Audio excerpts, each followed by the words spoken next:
Ajmal Biden. I'm the chair of MORE, Movement Omaha for Race Equity.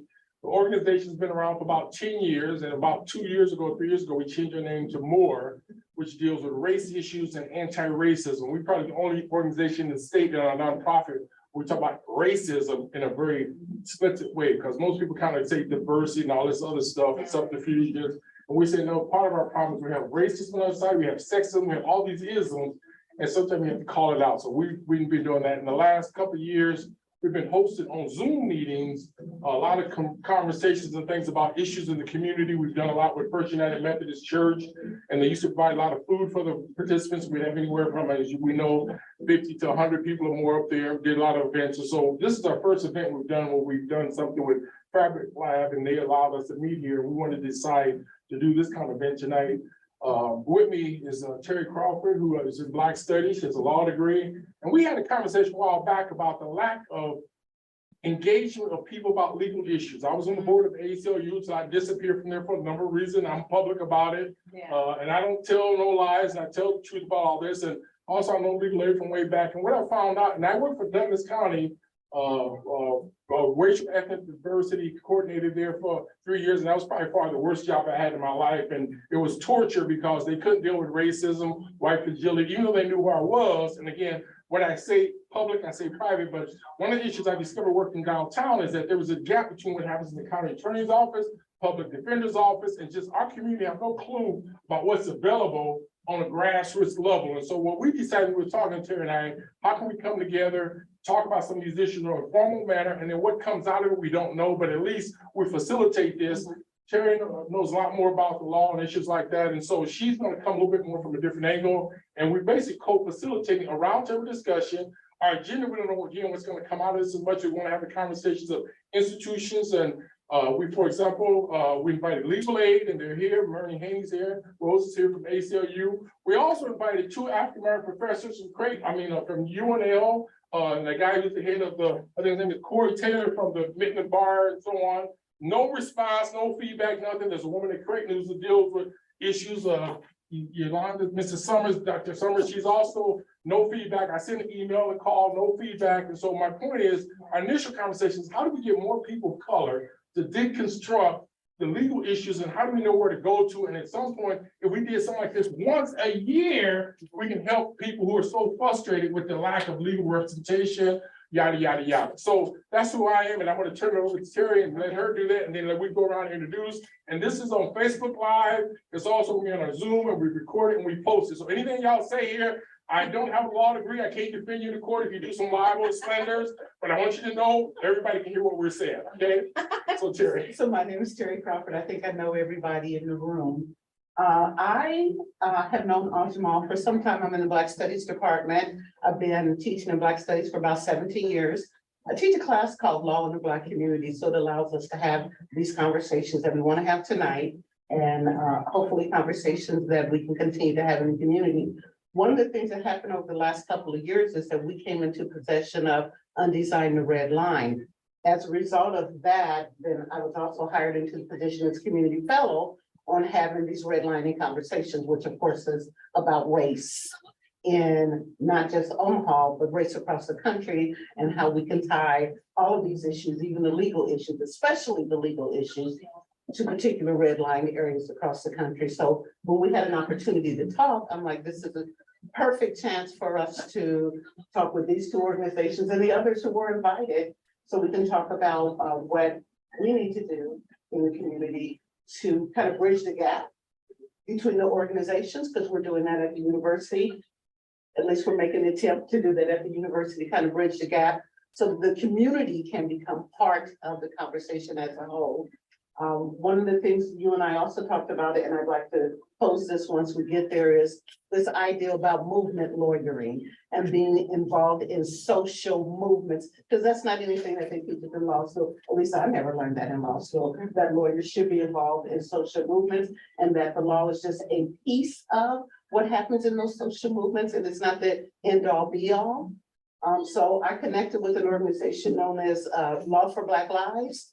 So we've been talking a lot about movement lawyering and what that looks like. I would love to be able to have a larger conversation in Omaha about what movement lawyering looks like and how that could play out for ACLU, also for Legal Aid in Nebraska, and what that looks like for the Black attorneys in Nebraska. So I'll stop there. And then can we turn this music down a little bit? You know how to get a hold of that? Or maybe check, because I'm hearing it in the background. I don't want to have anything interfere. I know we got it hooked up at. So folks, the way we have this format involves the way we all operate is that we always try to keep our conversations facilitators to a minimum. And I like to tell people it should be hooked up to something up there in the front and in the front. It should be on it as hooked up there. We can tech him or whatever. Anyway, so here's the deal. We had asked a number of questions, and this is the question. Oh, before we do it, sorry, let's go around and introduce formally so we all know who's in the room, and then that way we can get into it. So, like I say, for the record, still take your name, serial number, whatever. So that's who you would affiliate, and if you're not affiliated with an organization, then whatever you want to come with. Okay, so let's go around and do that. Sure, I'm Marie Haney and I work at Legal Aid Nebraska. Hi, I'm Paul Binder, and I'm owner and operator of Binding Law. My name is Jay Hanna. Back before it was PRI Nebraska. Right? And Jack Dunn. Oh, yeah. Came to my organization. Well, it's not mine, but Code for Nebraska. I'm a computer programmer in a database Okay. guy. So he had some projects that were helpful for PRI at the time. So Okay. we tried to figure out a bunch of database stuff. Okay, back in the day. Okay, good. I'm Rose Salinas. I am legal director at the ACLU of Nebraska. Gladys Salinas, executive director of United by Cultural Media. I'm here to learn and listen. Very good, very good. So folks, when we set this up, there was like 3 questions that we raised, and we wanted to kind of use that maybe 4 to kind of address the conversation. And also we can deviate off these questions that need be to enhance the conversation. But as I said earlier, there's a tremendous gap in our community between knowing what the different legal aspects that happen in terms of the different parts of government, meaning the county attorney, the county attorney was a public defender, and people sometimes use the word public pretender. When I worked at Douglas County, I found a hard time getting data from them on race. In actual fact, they didn't want to talk about it. And I actually sat in a criminal justice meeting with them for monthly, and they would really not deal with racial issues, even though a high percentage of the young people and adults were people of color. And also they had a big issue with mental health. We all agree that mental health is a big issue in the state of Nebraska, and particularly in Douglas County. And again, you see these guys recycling the system. But again, we didn't have community agencies and people addressing some of those issues. And so when Terry and I was talking about it, we said, well, that's a conversation we need to have. We threw out 3 questions or 4 questions. What are some of the legal issues that we should be addressing as a community? That's one issue we threw out. The second one we threw out are public policy or legislative issues, a way to change conditions. Because I've talked to the folks in the what's it called, in the ombudsman office, as well as the child inspector general of dealing with that. And some of them say some things are hamstrung by public policy issues. So laws is the issue we need to talk about. What are some administrative changes in institutions? I found out, I did not know this, but you can go through law school and never take a course on race issues or poverty in Nebraska. I was surprised with that. I'm like, you got to be kidding. In other states, you have to take some of these courses. So that was another issue, is how do we deal You with go it? to law school and you can matriculate all the way through the university system. And never take a course on race or poverty. Okay, gotcha. And so that was a concern. And a number of my colleagues who have law degrees, I've asked them, how do we address that, or should we at least push it? And they do have maybe an optional course and this and that, but it's not mandatory, particularly when a large percentage of attorneys in the urban areas deal with people of color and low-income people. And then part of it is administrative changes. Some things you don't have to do law, you just administrative change by a bureaucrat or functionary who works in government, whatever, but how do we address that? And then last one, how can we address grassroots or legal issues in community of color? And that's more of engagement, more information changing like that. And so those are the kind of things we came up with to help our community focus in on that. And also our discussion tonight is what can we do from your vantage point? And one of the questions I oftentimes throw out to people is, if you had a magic wand, how will we fix our system from your vantage point or from someone else's vantage point? And that helps frame some of the discussion, because in all of our professions, who we are, we see gaps in omissions and things like that, commissions, but we sometimes don't have the wherewithal or the skill, or it's not in our lane to deal with. But how do we pass the baton to someone else who may pick up the baton and help our community stop dealing with some of the craziness in the whole legal field. And so that's kind of the essence of where we're at. And I want to throw it out and let folks kind of go from there. Before you answer that, my caveat to that is I think it needs to be dismantled rather than fixed, because we need something different. We absolutely need something different than what we have. And there's a way to dismantle some of the things that have occurred for decades, for centuries, and to have a different conversation about it. They just did something very recently in Chicago where they have really done away with the bell system. And beginning in September of this year, it will go into effect. Well, there will be no bell in all of Illinois. Wow. So there are some things that we can do across the country. I don't know what that looks like in Nebraska, or maybe I do. But we can have those conversations to see, because that dismantles that whole system. What does that look like for us as we attempt to answer these 4 questions? Before we throw it out, folks, I do know there's a school of thought that people are saying some kind of way to fix things is abolish it. And so again, we get people's attention. We say, let's get rid of the police department. They may not be able to open the conversation, but at least it caught their attention. So some people are saying our system is sometimes broken. And so that's one of the arguments people made, that we have to start all over. So again, everything is fair game, but we just want to have the discussion. This is a country, freedom of speech. And again, some of us work for agencies where we're not authorized to say certain things. We understand that, but at least we're entering into the spirit that we can have educate our community, be much more proactive, because Nebraska could be a much better place if some of these questions we throw out are answered. So I'm gonna stop there, and Terry, I'm gonna stop and throw it out to y'all. Show them the love, as we say. I think, one of the things we have to work on is Let's be a allowing, little louder because we got to try to record it. I think one of the things we need to work on is allowing the public to have access to some of the things that the lawyers have access to. Living in New York and then coming back here and understanding that the law here is a little bit different than it is in New York. A little bit more political here in certain aspects. And it's also there's an issue here where it's almost bifurcated in a way where we don't allow people of grassroots origins or the public to have access to some of the things that some of the attorneys here have access to. For example, there may be information that's detrimental to maybe an agency or maybe detrimental to the interest of them, but maybe that's the right thing to do for the public. And here they don't seem to engage, or they're not apt to go that route. And I don't know why. And maybe it's because of the system that's been here for centuries or years. Maybe it's the people that are in place. But I can see that we're not very apt to those specific changes that are needed.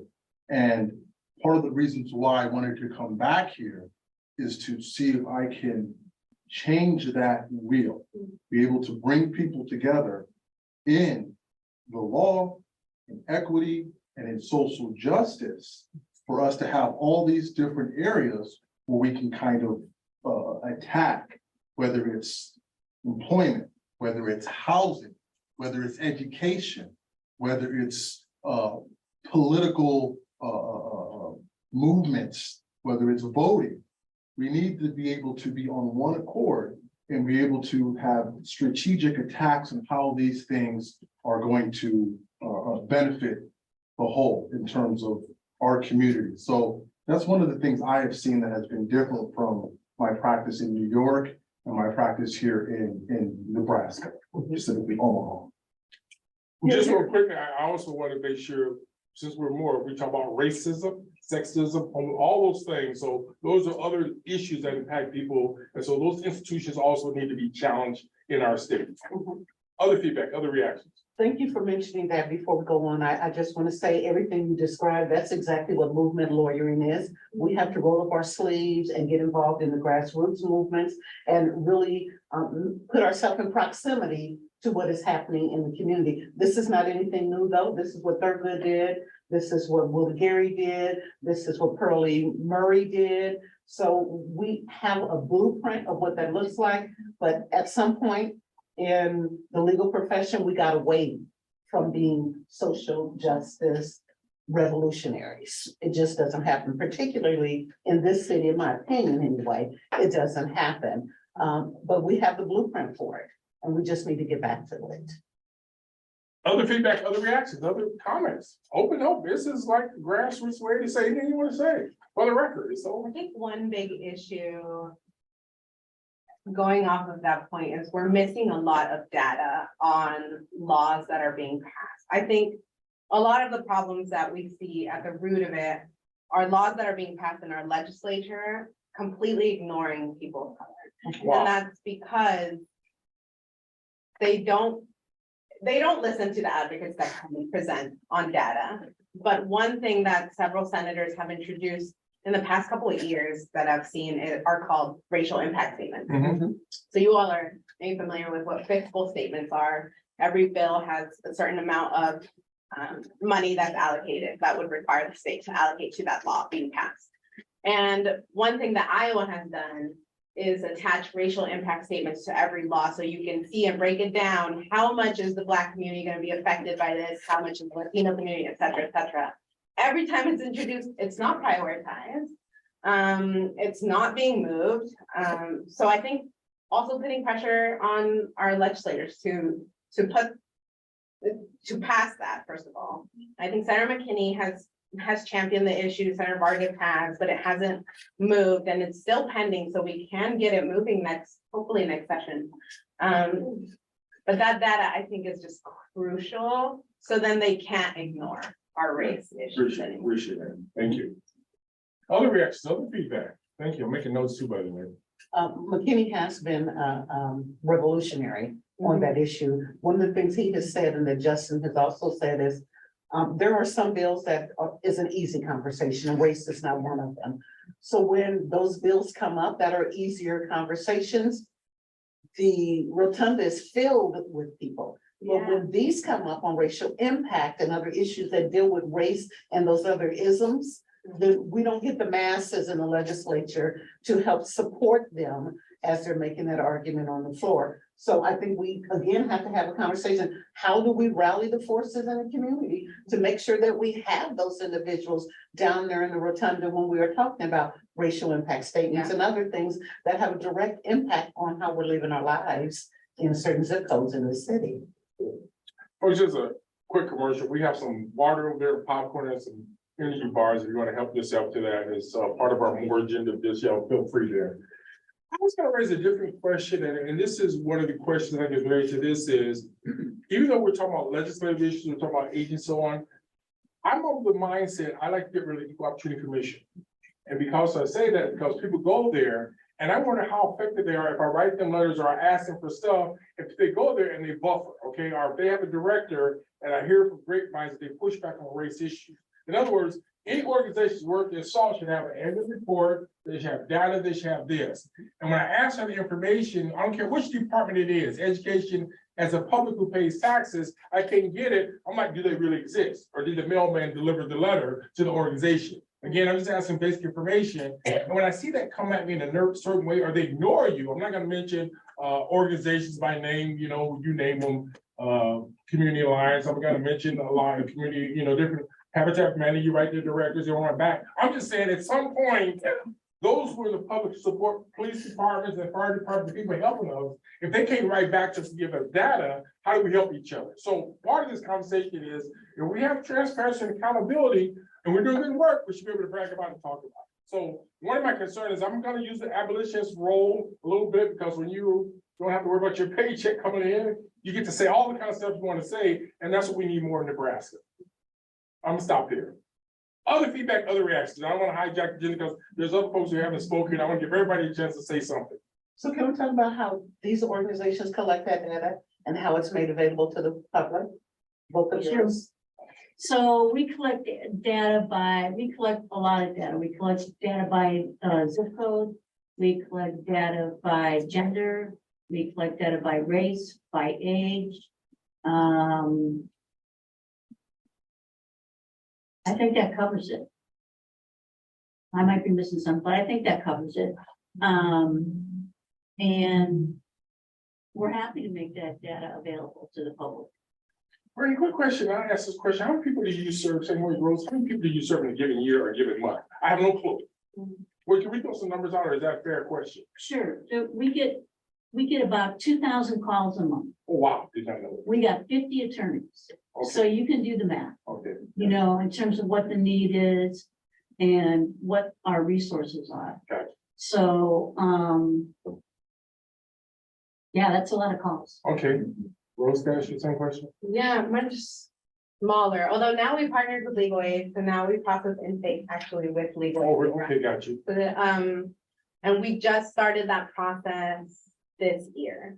Before that, we used a different system and I don't have those numbers, but I would say in an average week, we get 50 plus intake, Okay, people, the public calling you. public calling. Okay. Um, You have in your annual report, do you have stuff like out there that somebody just looked at to see these numbers or anything on your webpage or we anything? don't.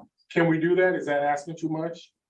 I don't think so. Now that we have a system through Legal Aid, I think we probably could. I would have to check with Legal Aid. Yeah, because the they'll system collect that we use, the case management system that we use can chat. run reports by all the factors that I Intake, right, talked about earlier. Yeah, okay. so you should be able to get that report. Then we can. Okay, good, because I think one of the things Moore's been working on is how do you get people to deconstruct the numbers, but what do they mean? What kind of stress is the staff under? What are we dealing with? Because we have no clue, because there's no baseline from our vantage point to be advocates. And so you may be doing a great job with the number of staff working for you, but we would never know that because we don't have a baseline. Yeah, we have 4 attorneys on staff. Okay. Yeah. Gotcha. May I Wow. ask, Sure, oh, yes. you asked about data. What data are you looking for? Race- Say for nonprofit organizations. Race data, geographic data, gender data, things like that, to show that we're serving the various populations in our society, and particularly those protected classes. Mm. And there are organizations that even in our community don't collect that data. And I'm like, are you really doing any work? I'm not gonna mention any names again, but they hide behind plexiglass or whatever. And they say they do services and they do a lot of self-promotion, but we have no clue. And one of the things we argued, or we talked about earlier, I was talking to somebody, a colleague about this, is that if we're doing good work, and this was Jennifer Carter, who was advocating for our existence as an organization because we were serving the public. In other words, there are all kinds of people say, when I went to that organization, they took good care of me. And we sometimes don't know how to mobilize the very people who need the greatest benefits to be advocates for themselves, but also for our continuous existence. So the data, anything that shows that you're doing a good job or you're serving the community, that's what we're saying. That's interesting because within nonprofits, or at least 5+ nonprofits, that we're trying to not get so much data to become a barrier to get to the services. Now help me with that. Can you explain that a little bit better?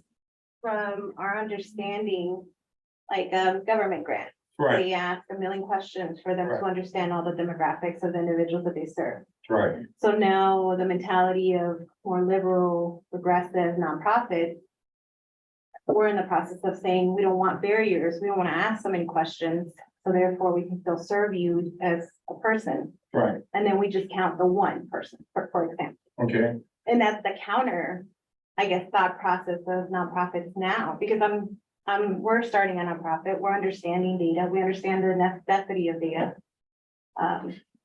But there's that other argument. at the no, I moment. understand, I appreciate you bringing that, that's a good pushback. Am I understanding you just say that the trend is to not collect that data? The trend is to not collect it if it becomes a barrier to the individuals that we're trying to serve. And give me an To example, what would be a BIPOC barrier, level. give me an example, what would be a barrier to somebody to collect the data from there.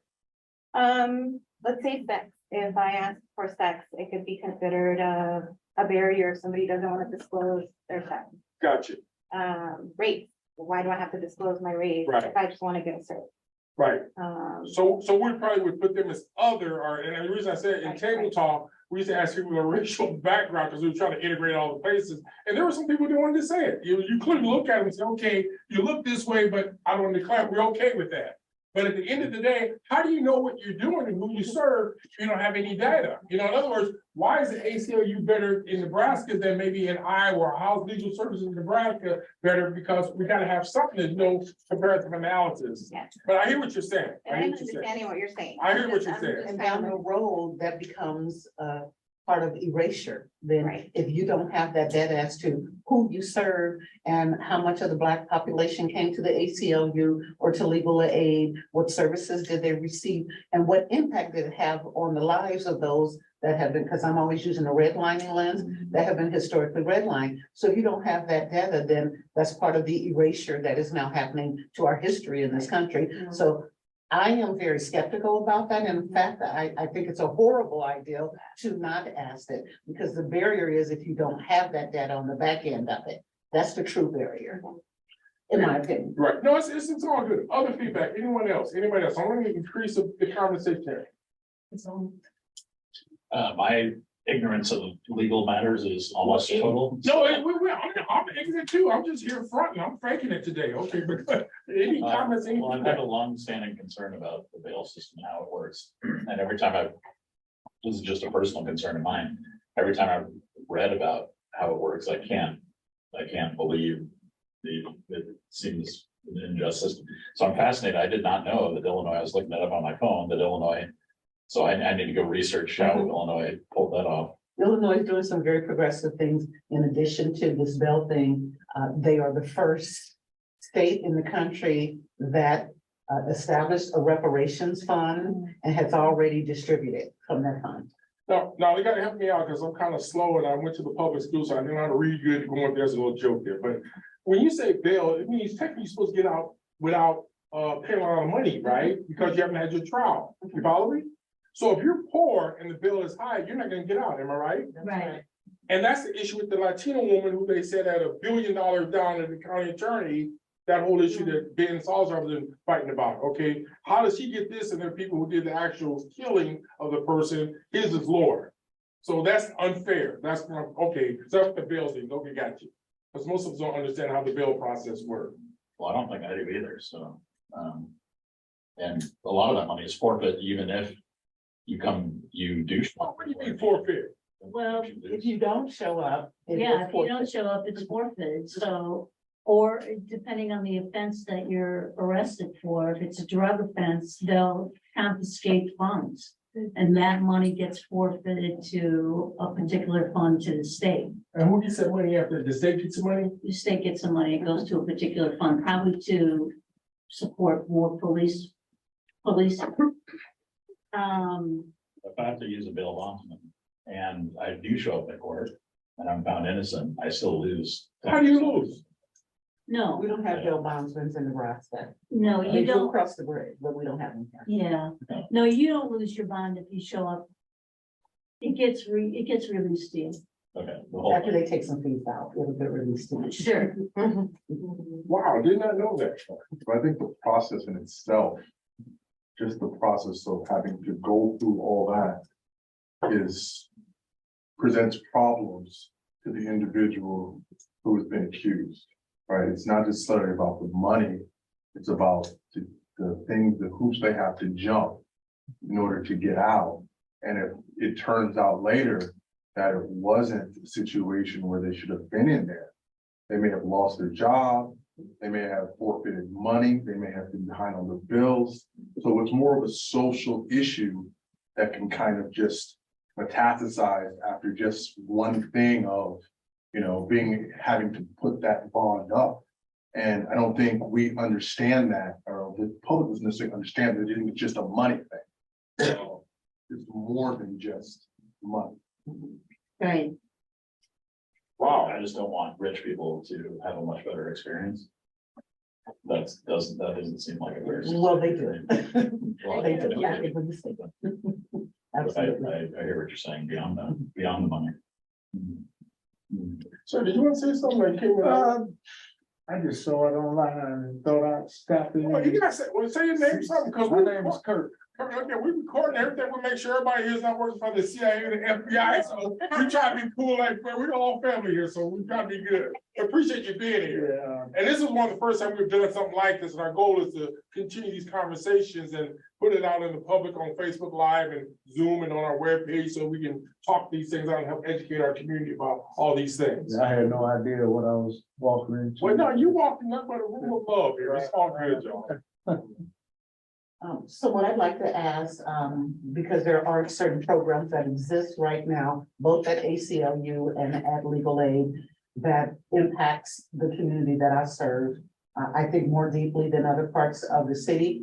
So I'd really like to talk a little bit more about it, so those that are online and those of us that are in the room will know more about some of those programs. One of them is Clean Slate. Right, One of them is a housing justice program, and then Reach and Uplift. okay, I would guess that most people in the community don't know about these programs that exist in legal aid that in particular impact us. So can you talk some about each of those? yeah, Clean Slates, is an effort to help people get convictions set aside or dismissed criminal charges sealed. In Nebraska, and I'm waiting for the day when this happens, there's no such thing as expungement. So people who plead guilty to get out of jail, people who commit a petty offense, shoplifting, for example, will have a permanent record for the rest of their life. And even if you set the conviction aside, it'll still show up on the record. So it's not much, but it's all we have. So it's part of what we do. And then we counsel people on the pardon process. So that's Clean Slate. The Housing Justice Project probably is our busiest project and highest volume in terms of turnaround, as you can imagine, because it's landlord tenant. And the goal there is to ensure habitability of housing, to preserve housing for tenants, and to come up with compromise solutions for those whose housing can't be preserved. So for example, buying some roof time. If somebody's gonna be evicted because they haven't paid their rent, they haven't paid their rent. So the question is, how much time do they have really to move? And can we buy them some time? So the Housing Justice Project takes on policy issues. Like right now, we've got before the Supreme Court the argument that you should be entitled to a jury in a housing case. Because juries would rule much differently probably than individual judges. So that's our Housing Justice Project. REACH is, I forget what the acronym stands for, but it's a focus on domestic violence and helping people get free of domestic violence. It started out being a program in rural Nebraska and covered counties there, but we've had trouble finding attorneys to work in outstate Nebraska. So we've taken a position and it's in Omaha. And that focuses on people who are in violent relationships who need to get out where there's been severe domestic violence and children are involved. So that's the REACH project. And what was the fourth project? Uplift. Uplift is right up your alley, Ajmal. Uh-oh. We Wait, have- did you say forklift or uplift? Okay. Forklift, what I know. Uplift is our presence in 3 or 4 community agencies in Lincoln. We have an attorney who goes out to the community, goes out to the community centers, does intake, works with the case managers and interpreters, because 2 of the centers have to do with refugees and or Spanish speakers. So we have somebody on site doing intake, taking cases and trying to solve issues. Wow. Very good. You can help me understand the overlap between legal aid and the public defender office, like There shouldn't be any overlap. there should not be. There should not be. We only do civil work. Oh, So we don't do any criminal work at all. thank you. And a lot of people don't know that. They have no clue of these separations of what they do. So the flip side of that question for ACLU, the programs I'd like for you to talk about is racial justice, smart justice, and then the voting rights. Me write those. You didn't know what you were gonna come into when you came in here, huh? We got it all together. This is all good. Y'all loving it. This is education or something to help our community. Yeah. I think one thing I should start off by saying is ACLU is different to legal aid in the fact that we're not a direct services organization. We do impact litigation on a number of issues, including smart justice, voting rights, and racial. Well, explain the difference between direct service and not, when you say impact, because some people don't know what you mean. by Yeah, that. that's a good point. So direct services organization is kind of like what I used to do. I used to be an immigration attorney, so I would have individual cases, individuals that I represent. And that's what legal aid is. We're a direct service organization, and Okay, the ACLU is a policy Gotcha. organization, like Appleseed. okay, gotcha. Yeah, and when we do bring cases, they are representing a select number of people, either a class action suit or individuals, but we know that the ultimate case is going to help a lot of people. So just to give an example, I'm currently litigating a case against a school district for cutting my client's hair in violation of their religious beliefs, their native family. And so that case, while it's an individual family, we know that the precedent it would set for future cases is that it would hopefully deter other school districts from doing that, but also it helped move policy. I don't know if you all know, but Senator McKinney championed a bill that was related to this, and it was to prohibit discrimination based on hair, tribal regalia, or headdressing. Mhm. That successfully passed this year, which is huge, and the main testifiers at that bill were that family that I represent. Wow, So that's the way that we use integrated advocacy and policy, like you said. So we do litigation, education, and advocacy in each one of these issue areas. So that's an example of how our racial justice works. For smart justice, that's an example I could give is we have been looking at bail, bond, and fines and fees. So we had a court watching program last year where we hired over 20 court watchers to go in Douglas County and Lancaster County and watch criminal court, see how much bonds are set, how much time it's taking. So we tracked a number of factors, and that report is now out. It's called Broken Rules. And based off of that report, we provide recommendations to the legislature to pass. Some of those were passed. In the most recent past was setting fines and fees. So that was prior to this report, but just to give an example of a law that was recently passed, when you're in criminal court and it's maybe not a conviction that for which you would serve jail time, you can be set an amount of fines or fees.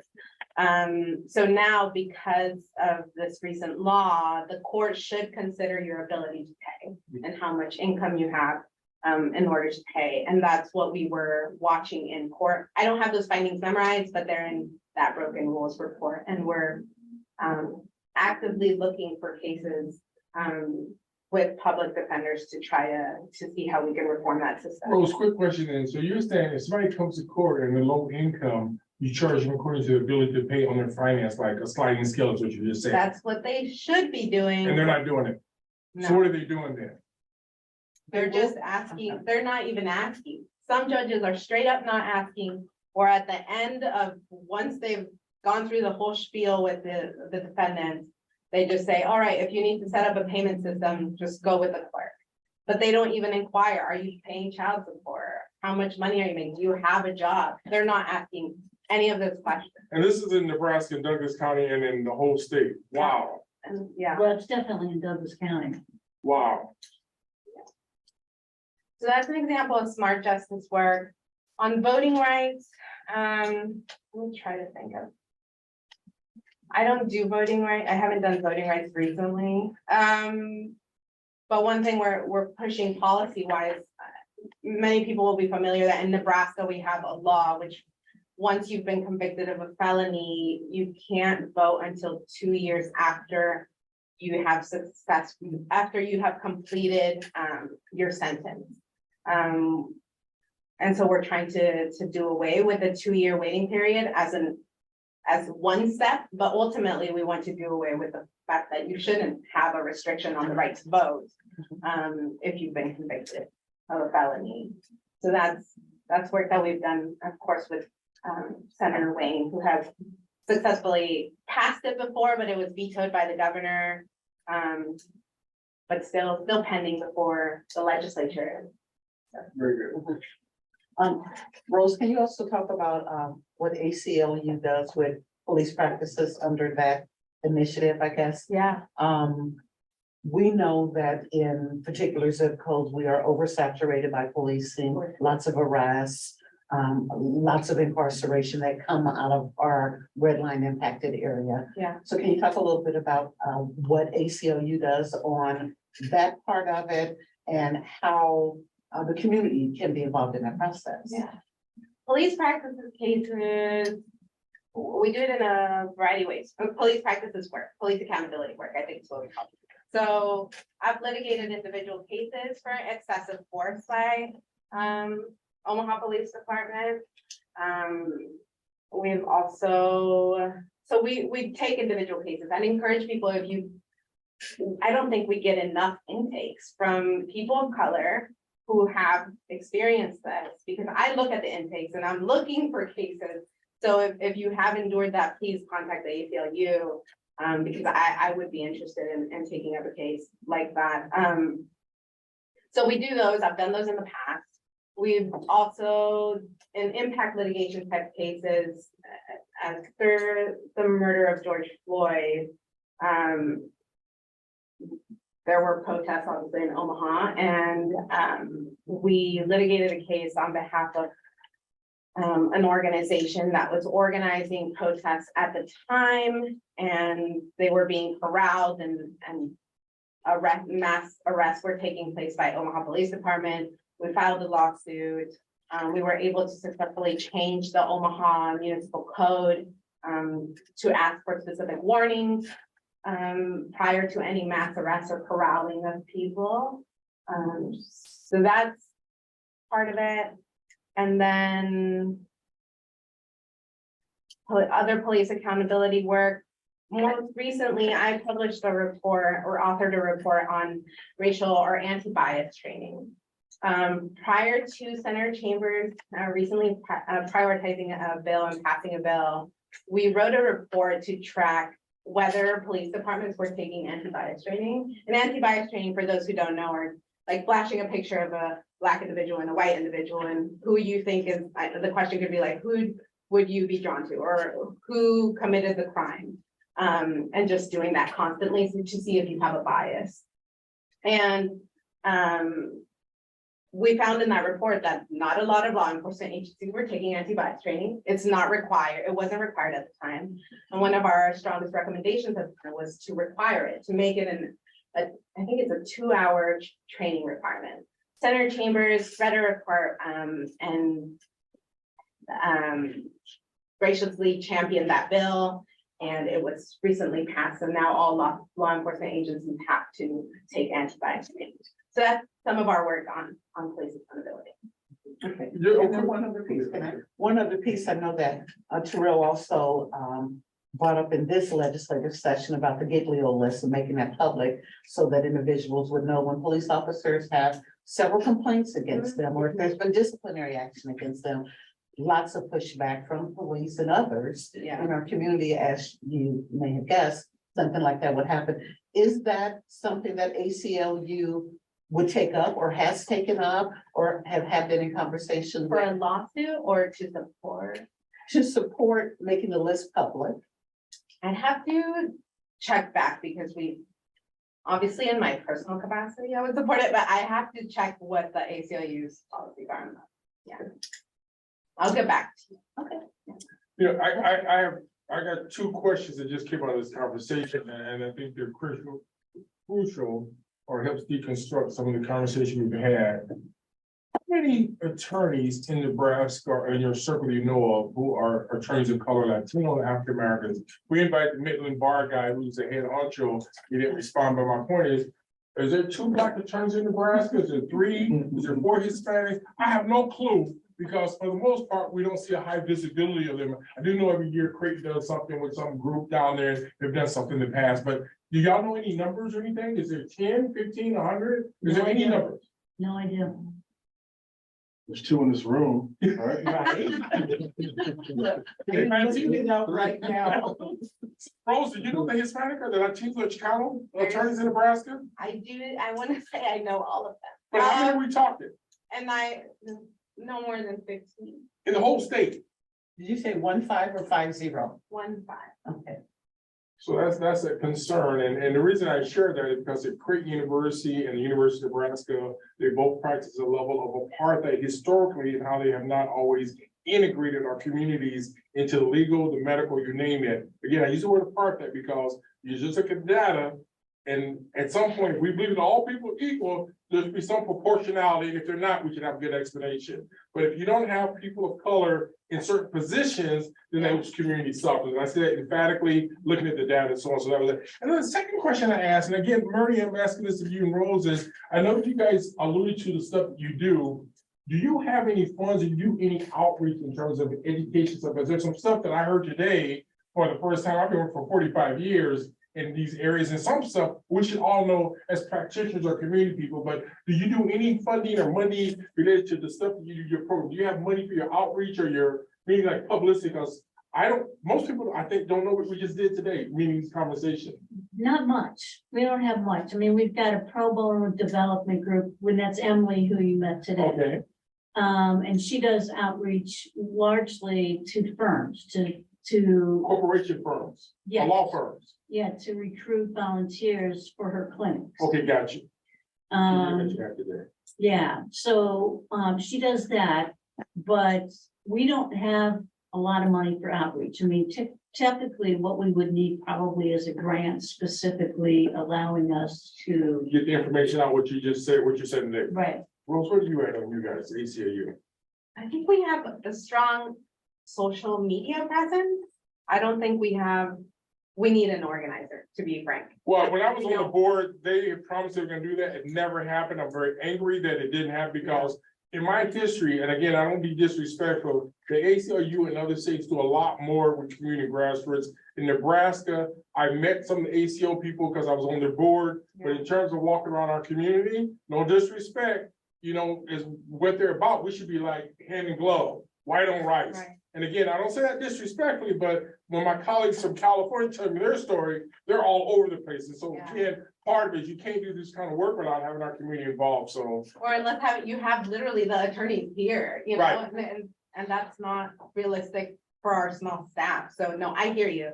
I would fully support us having an our organizer. outreach. And when we did some events at the church, your staff member did an excellent job Yeah. of sharing what you did. But again, you almost have to notch it up and you look at the need of our community, the gaps in our community. So I Yeah. throw that out. Okay, thank you. So I just finished 6 weeks of summer school with Law for Black Lawyers, Law for Black Lives is what it is.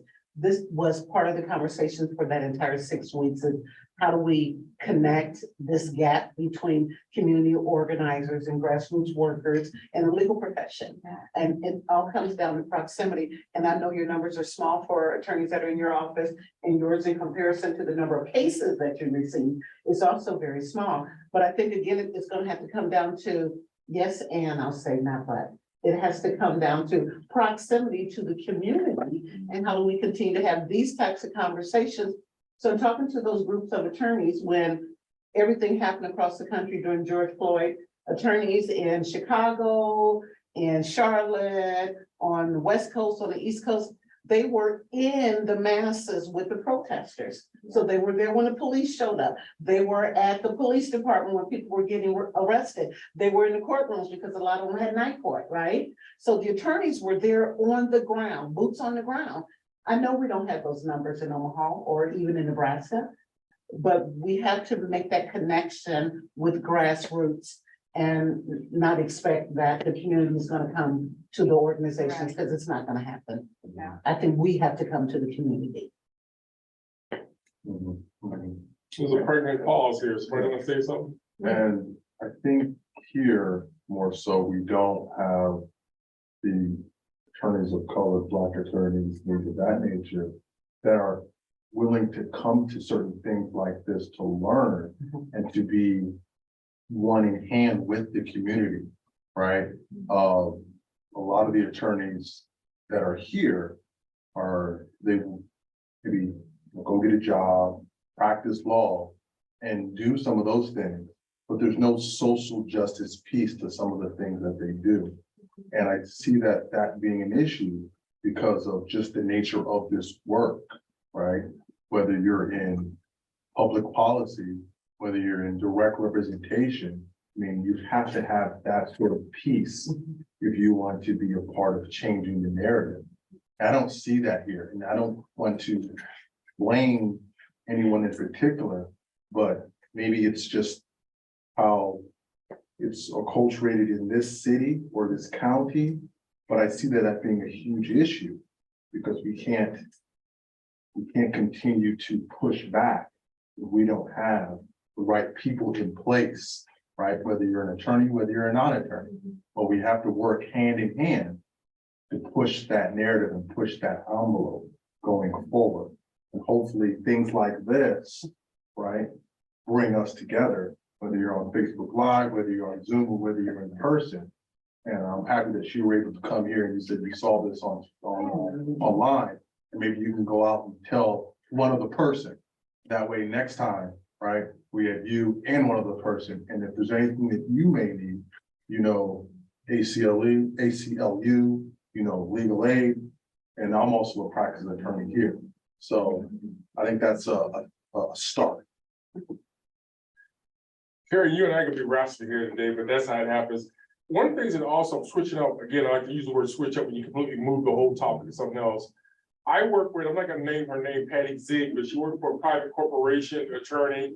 And she told me how few attorneys of color work in private firms in Nebraska. And she says there's so few, their firms been around for years, have never hired an attorney of color. Therefore, they never got used to the corporate type of world, whatever. And so she says to be a partner and all the stuff like see on LA law, all that stuff, you gotta go through that system. And she says some of them have never really hired people or even let them become interns or mentors in that. So she shared that with me. She said even the same with women. She said there's some firms that don't do a good job in having women in their system because of the old boy network. So that's another area, even though that's a little bit outside of our ballpark a little bit, but it's still related because some of the corporate things that go on in this city shows that we just have malfeasance and craziness. And again, I'm not gonna be mentioning names, but there are some people when they charge with a crime, they get probation when they should have gone to jail, but they got good attorneys, yada, yada, yada, or they got money, or they know somebody who knows somebody. You follow me? So these are some other issues we need to talk about in the public arena, just to be comfortable to say, hey, it's not only those who work grassroots, but those who work in corporate settings who can pay off their law degrees in 1 year versus someone who takes 10 years. So that's another issue. As she shared me years ago, I never forgot that issue of corporation private firms here oftentimes don't bring diversity. And if they do bring them in, they last for like 2 months or 3 months and then they're out of there because they don't conform to that toxic environment. And those are the words that I've learned working with folks in different areas. So I'm gonna stop there. I think that's across the board in this state, not just in the legal profession, but in several other professions. We have seen recently where several individuals have either stepped down or have mysteriously disappeared in high levels in several organizations across the state. And I won't name them, literally, I won't name them like you did, right? I'm not gonna. Well, they can't take an unemployment check because they never gave me no unemployment check when I was doing it because they made it too complicated unemployment office. 15 letters still to get the unemployment. How does that work? Anyway, whatever. Stop it, Jamal. I said all that to say that we have a race problem in this state. We do. And we never have conversations about, direct conversations about how that impacts us in our professions across the board. And then the trickle down or up, depending on your position, in the educational system, in the medical field, you name it, right?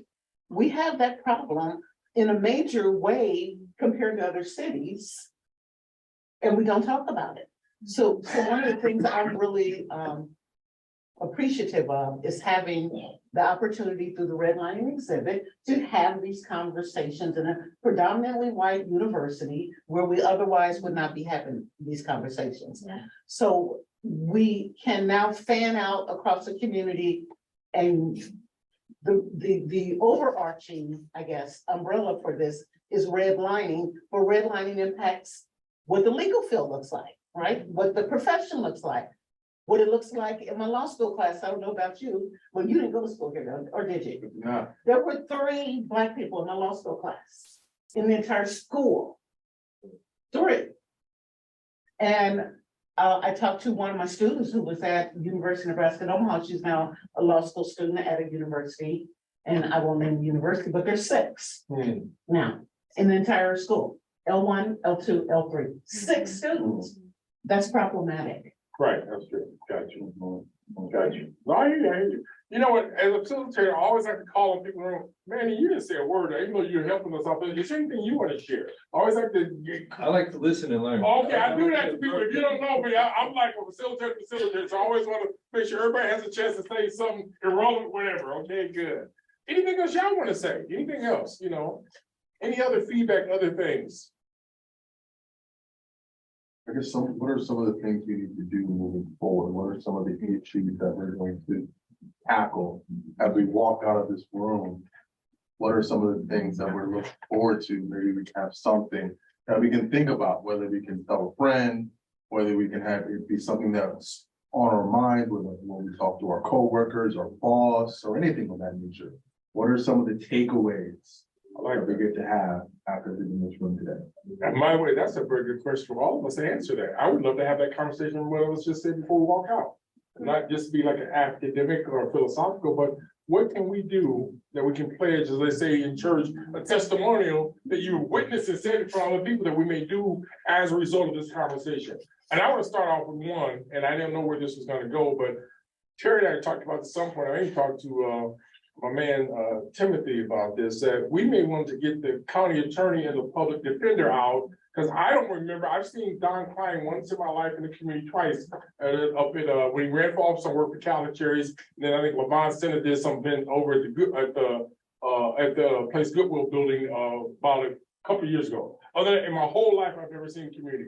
Tom Riley, I think I saw him at St. Mark's, we did one time, but I don't have no clue if they've ever come into a grassroots community meeting. So for me, I would like to follow up to ask them out to do what y'all have done today, because they see a lot more people who suffer some serious consequences, and what are they doing? What are the numbers like? So I would like to reach out with them through more to see if they're willing to have a similar roundtable. They can either say yes or no, but my point is, if they say no, I'd like to have my tax refund on every penny that I paid in taxes to Douglas County or whoever. And again, that's part of our agenda, being accountable. So that's me, I'll throw that out front, but accountability and transparency is the issue.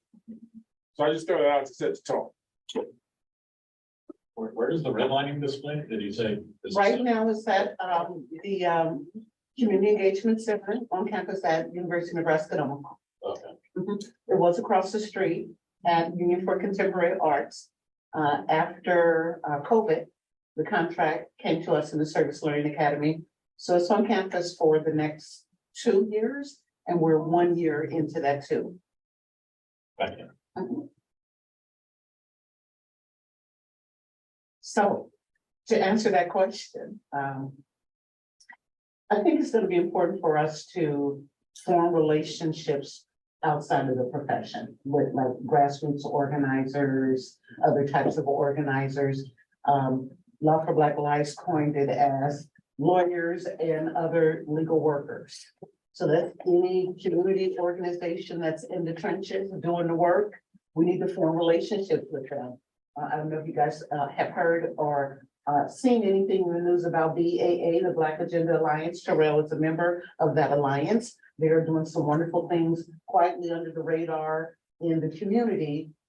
Those are the types of organizations I think lawyers and others need to form relationships with. A lot of people look at, especially community and community organizers, look at the lawyers as the people you go to when you get in trouble, get us out of trouble in case these things happen. But I think there has to be this collaboration ongoing with lawyers and others with these community organizers on an ongoing basis, so that any given time you can call out the masses. And it's not just who's available in the legal profession, because I know you guys are very busy at Legal Aid. I know you guys are very busy at ACLU with only, did you say 50 attorneys there? And we have 4. Or 4? You have, We got 50. okay, you have 50. So I can imagine only 4 attorneys with the amount of work that comes through your office. So it's a lot to ask you to put something additional on your plate, but I think it's necessary that we do this work. I think it's a prioritization issue, and I am for it, like, racial justice should be a priority. If we put it on our website, then we should be. So I agree. By the way, I heard that question different, Terry, in a sense, what will we do individuals who walk out this room? So you gave kind of a generic, whatever, but I'm saying, what will you specifically do? That's what I, from an organization point or individual point. What can you do within your circle of influence Okay, as a result of this conversation today? so I can say for me, before anything else, I'm an advocate and an activist in the community, and I always have been, even before I went to law school. So that's where my heart is, that's where my work is, and that's what I do on a regular basis. So aside from having my JD and being an attorney, I'm in the trenches, and I always have been. So, I sit on the board for Malcolm X. I'm doing this redlining thing. I'm in the league, I'm policy director for the League of Women Voters. So I'm in the work. Hmm, I'm in the work okay, every day. okay, let's go around. Mhm. Is there something specific you can do as a result of the conversation today? I've got Go an back to exhibit to your- go to at UNO. Huh? I have an exhibit to go to. at Okay, UNO. got you, okay, And then I gotta research Illinois and. got you, very good. Rose, you guys, Alex, you want to say something, anything you could do, to go back to your ranch, what could happen differently? For me, I am from rural Nebraska, so I'm from Lexington, Nebraska, and I think we constantly see this on a magnifying level because our community is so diverse, but it is a small community led by a lot of white people. I've been a community activist, community organizer since I was 15. Rose is my little sister, so I'm the community organizer. She's our legal person, and I've always had access to her. But we've always had conversations and continue to have conversations about how we need to be like this rather than like this. There is a power dynamic there where the attorney's always at the top and then the activists or organizers at the Right. bottom. But without that power shift, and not recognizing that activist organizer having power and helping whatever it is that the legal side is trying to get through. I think that's going to be something that I want to look into more. I really enjoy this movement lawyering piece, so I will dig into that for myself as a learning piece. Could you have a conversation like this in Lexington? Yes. Like, just like this in the community, okay, and I assume you got Sudanese and other Africans in that We community? do. Okay, because when I did some table talk in Grand Island, I was amazed at the number of people from different countries, particularly Africa. And they didn't have conversation opportunities to do this because people didn't always organize them to talk about their challenges. And a lot of the things they shared were with the same things Latinos or challenge experiences. They were newcomers and they told me some stories that blew my mind, how they were treated in Nebraska, again, in rural Nebraska, because I thought, people be showing them love, but they said some things that I just amazed at why people are disrespectful to them as newcomers to our community. So that's what I'm asked that. Somebody else on the question. We got a number of minutes left, but someone else what you gonna take away from this meeting? Or what can you do differently? I think for me, I would love to have more of these type of events. And I would also love to have a network of attorneys who we could always reach out to. And again, we all can't do it all, but we all can do some. I practice specifically with employment, Title VII, things of that nature. However, there may be an issue with housing. There may be an issue with civil rights in terms of police issues. There may be an issue in terms of domestic or anything. I should be able to go through some sort of green book and be able to pinpoint what attorney or what community advocate I can point you to. Yes, I know your situation is not related to employment, but guess what? I know somebody who does wills and probates. Let me refer you to her. We don't have that sort of network here. We're all working in our individual silos, right? And that's a problem. And I think these sorts of forums allows me to be able to say, oh, I do know Mrs. Crawford, right? And now that I've just met her, there's going to be a conversation that's going to happen outside of here, right? And we all need mentors and we all need to be a mentor, right? And for me, you know, when I have practiced law here, I see there's not a lot of that mentorship going on, right? And the goal for me was always to be able to learn it, do it, and then teach it. So if everyone has that mindset, 5, 10, 20 years from now, this room will be full with attorneys of color, with all sorts of wide array of expertise. But it all starts with us here. And maybe this is the conversation that we all needed to continue on with what we want to do, make this community a better place. Thank you.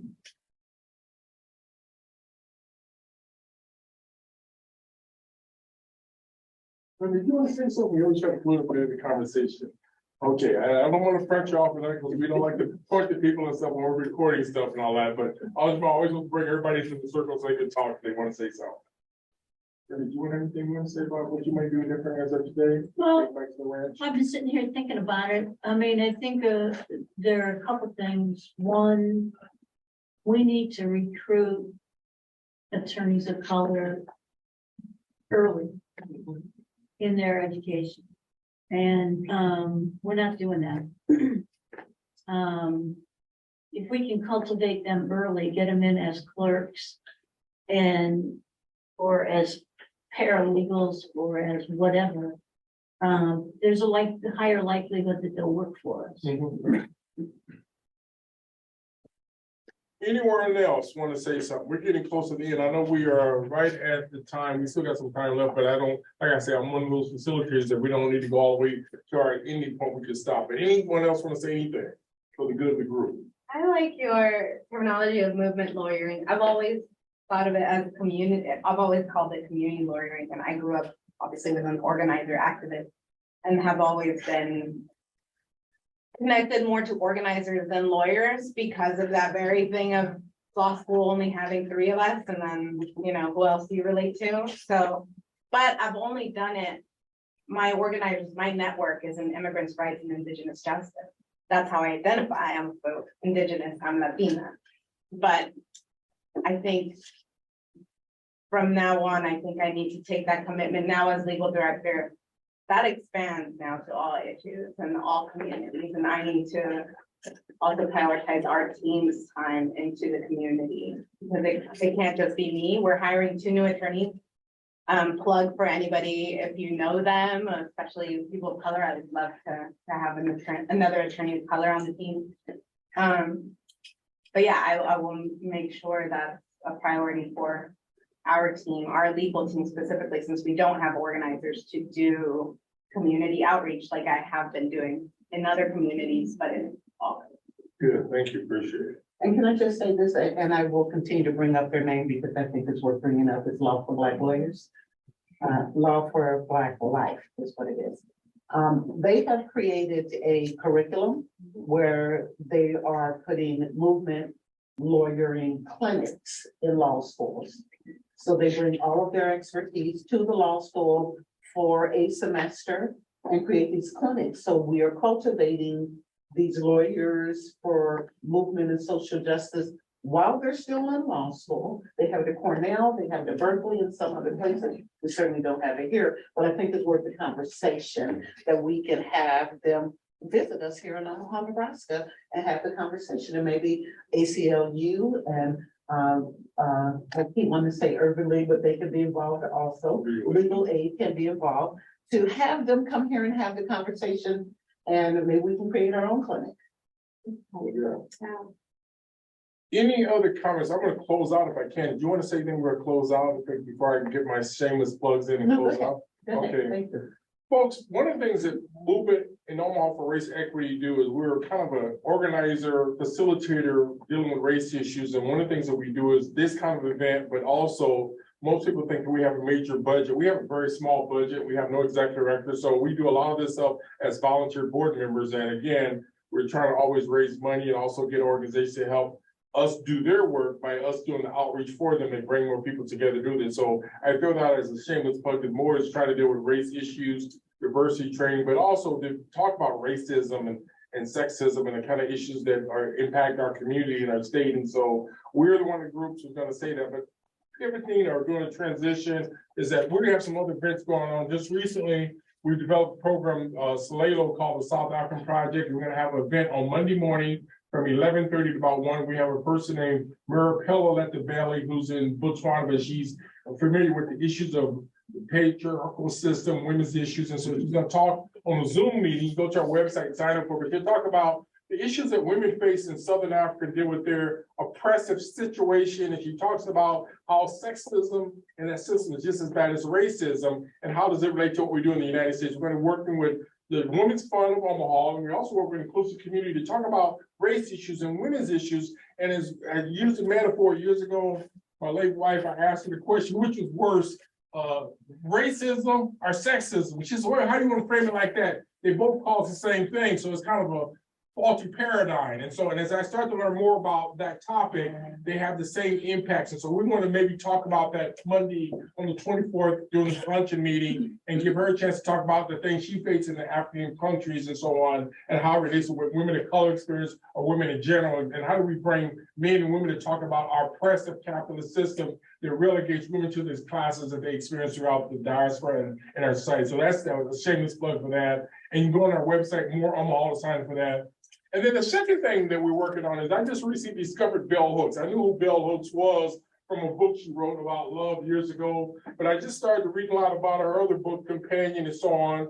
And we're gonna have probably a book discussion on Bell Hooks. She died last year, one of the most prolific writers. And I told somebody, as I started to learn about love from a different perspective, her writings, I put her in the same category up there near Malcolm X in terms of her clarity of being able to deconstruct the academic world and talk about some of her experiences as a female, and by far one of the most underrated persons who talk about the negativity and why we have dysfunctional families, or we have such a negativity amongst genders. And so I see her as providing the breadcrumbs. And so we're going to have a couple of our board members are going to lead a discussion on how do we read Bell Hooks and use it in our everyday life. And again, folks, we have organizations, family services, and you name them. And for the most part, they don't help some of our families on the level they could, because we're not using the breadcrumbs that Bell Hooks laid out in some of her books. And again, she went through a transition as a person. And so we're hoping we get more book readers in our community. And some people don't read books, they do books by Audible, whatever. But Bell Hooks can help us deal with some of the craziness that we have amongst the genders and so on in our community. So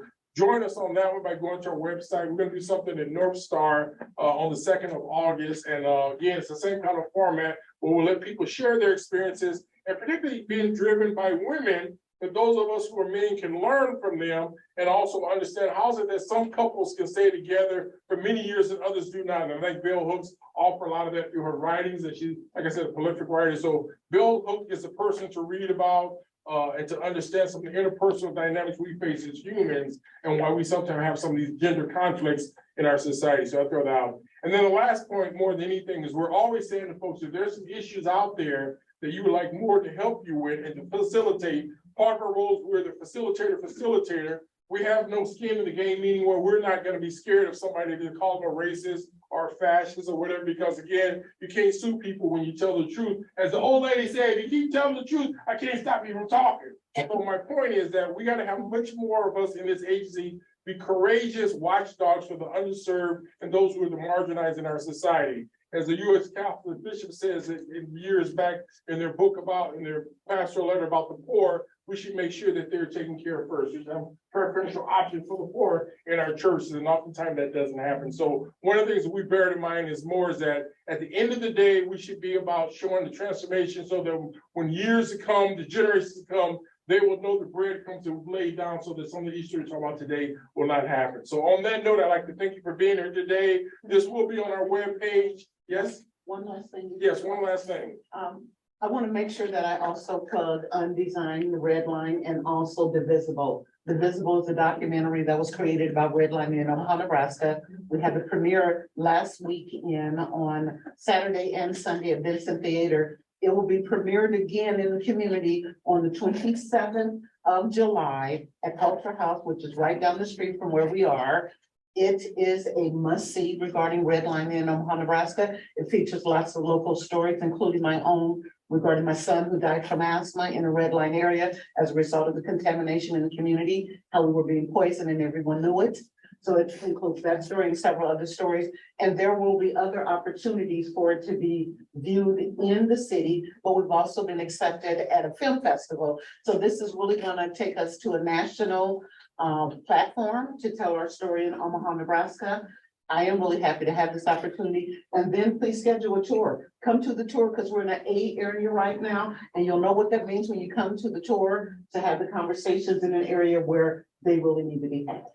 And I would be remiss without giving a little homage to our host here, Manning and Fabric Lab. We're really happy they opened up their building, let us come in and show us hospitality, that we're relatives that made their place very nice and so on. So this is our first time we've done something here, but it's a pleasure to be in the community amongst an agency that has such a powerful presence. And we really thank you for allowing us to be here tonight because, again, we, as they say in the African proverb, we don't know what's going to come out of some of these conversations, but there will be things of great importance. So only the future will determine that. And again, it's folks who believe in ancestors and the things that we stand on other people's shoulders. Our past is contributing to our present, and our present determines our future. So again, if we look at the circle of life, we're all a part of that whole circle, as Native says to us, a Native friend say to us, that we are part of that continuum. So on that note, as we always end, may the force be with you.